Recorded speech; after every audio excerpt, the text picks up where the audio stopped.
It's the Mike Francesa podcast on the Bet Rivers Network. Welcome, everybody, and welcome to the Mike Francesa podcast. And after weeks, really, let's be honest, more than weeks of pursuit, we now get the final verdict that Counsell will not be coming to New York. And I guess none of us should be surprised.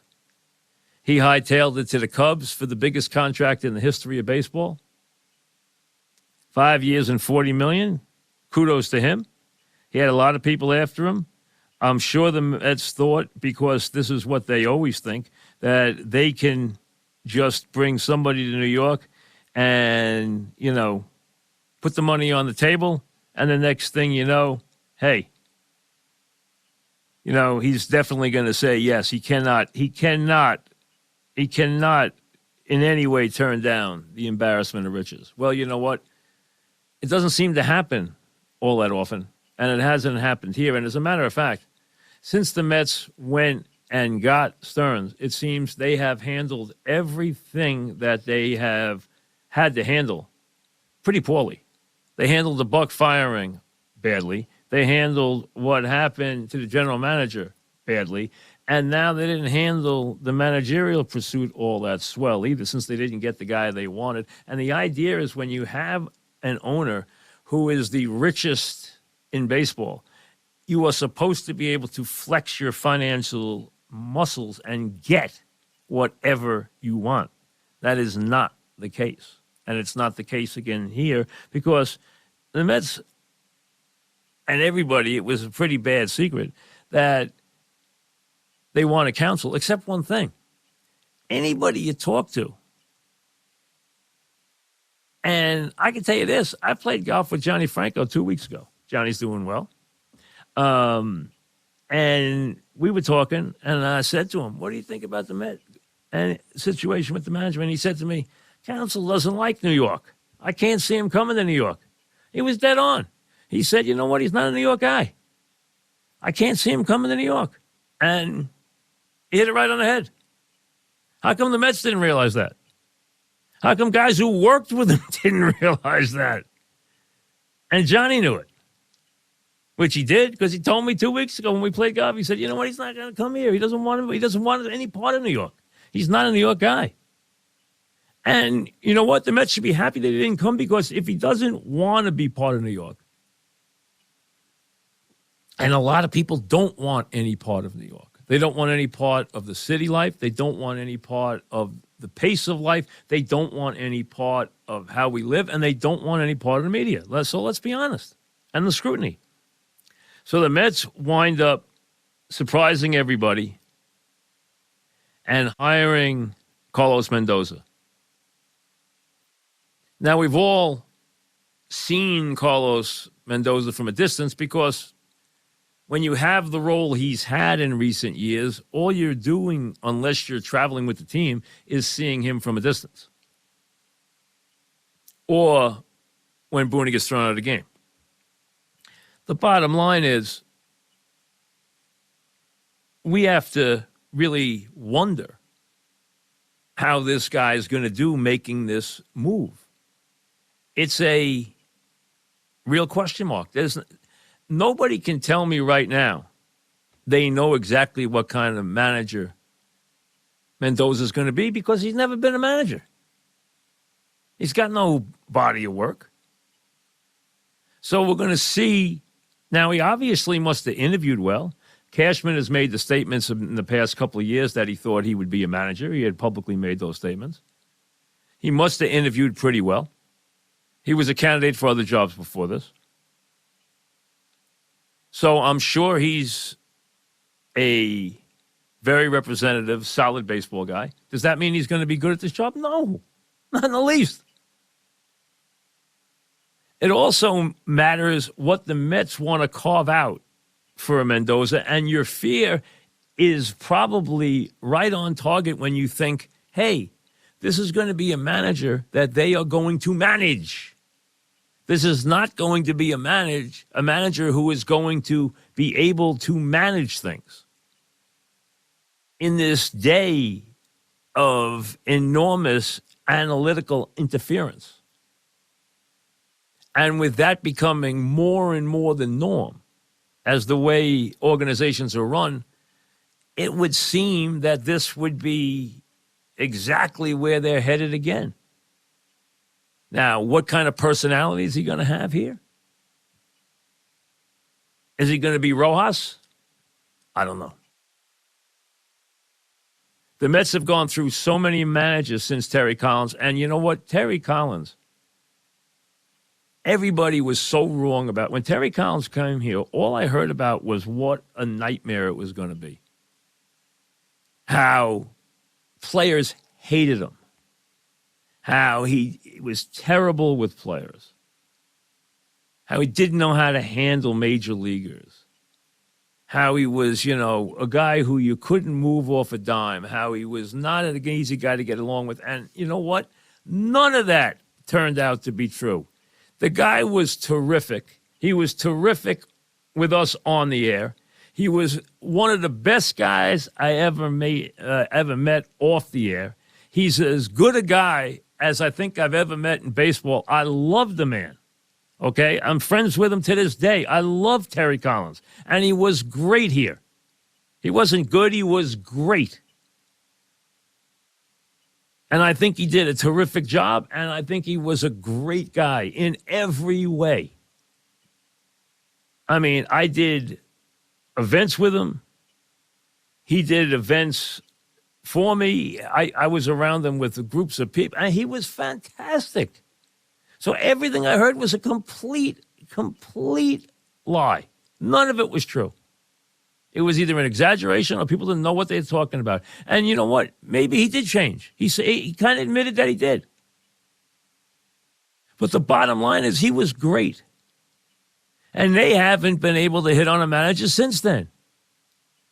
Buck had a great year here, and then this year turned into a nightmare. They've gone through so many managers in the past. So is this guy going to be the guy? I have no idea. I really don't. I don't know what kind of personality he's going to portray. I don't know how much he's going to take charge, or is he going to be a guy who is going to be just a puppet? I don't know.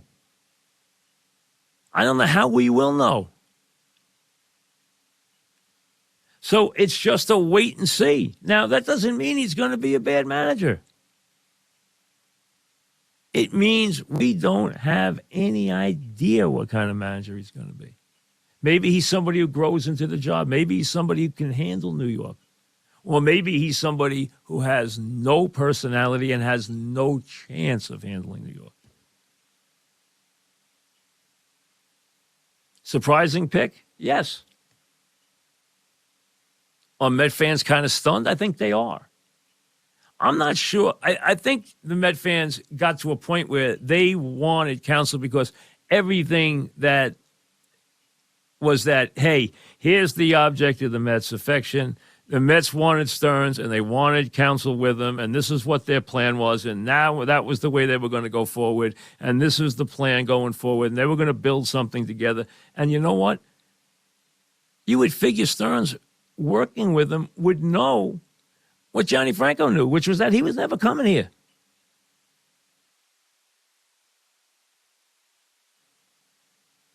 Was that he didn't want any part of New York. And Johnny couldn't have said it any easier. He just said to me, we were driving along, he said, hey, Counsell's not a New York guy. He doesn't want any part of New York. He doesn't like New York. And that turned out to be completely true. Didn't mind Chicago, though, for $40 million. Maybe he's still going to live in Milwaukee. I think it's about 2 hours away. Who knows? Maybe he'll keep the place in Milwaukee and he'll just, you know what? Get a hotel room on Michigan Avenue. He can sure afford one. He can afford anything he wants. But he didn't come to the Mets for all the Cohen's money. He went to the Cubs and took all their money. So once again, the best laid plans went awry. So the Mets have got to cover that up now. They can't come out and tell you, we got our guy. This is what we wanted. We had our eye on him. He's our guy. Well, he's not. But that doesn't mean anything. When Ara Parsegian took the job at Notre Dame, he wasn't their first choice. It was their second. How'd that work out?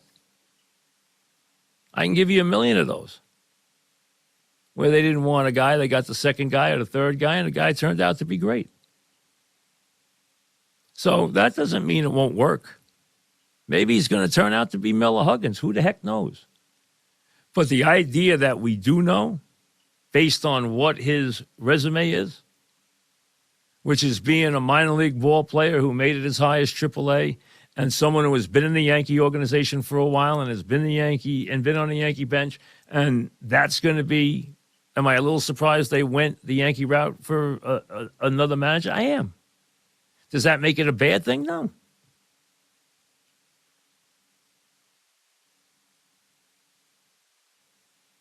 You don't know how an assistant's going to do as a head coach, how a coach is going to do as a manager. When you're in charge, it's a whole different deal. And either you grow into the job and you are able to handle all the things that you have to handle in that position, or you don't.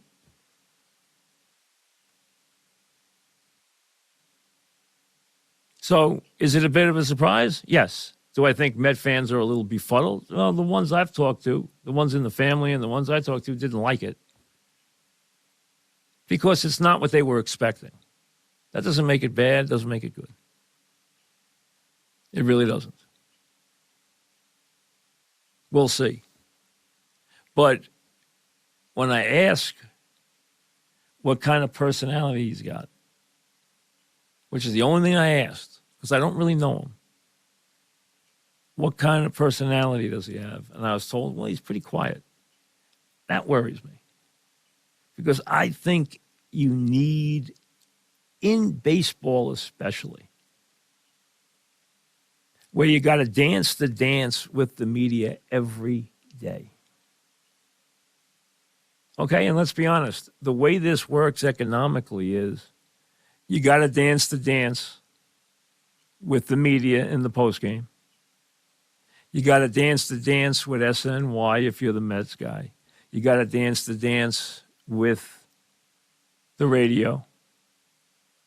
Okay, very rarely, most of the time. Now, you usually have a very good relationship with the person who you do the interview with every day. It's not usually a confrontational thing. It usually works pretty well, but still you have to do it. And you have to be there after the game every night. And that's where things, that's where they're going to question every move you make. And that's where you got to finesse things. Of course, there's nights you can't tell them that this guy's got a sore arm. And there's nights you can't tell them that, you know what, I didn't really want to do this, but I had to do this tonight. Or I had to do that tonight. Or this guy's really hurt and I can't tell you that yet. Or this guy's not pitching next week and I can't tell you that yet. Or this happened or that happened. And you need to be able to finesse those situations. That's where you need a little personality. Because it's not meeting the media once a week or twice a week. It's meeting the media every single day for 6 months. So a little personality helps.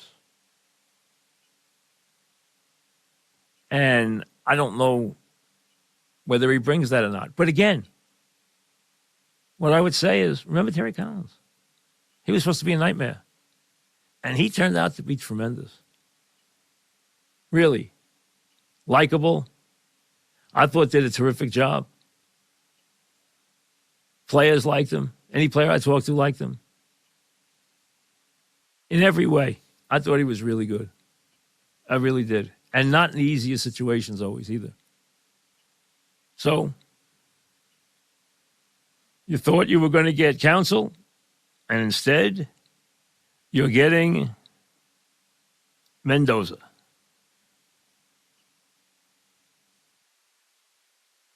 We'll take it from there. Congratulations to him, and we wish him luck. He's going to need it. We'll see you later. Thanks for listening to the Mike Francesa podcast on the Bet Rivers Network.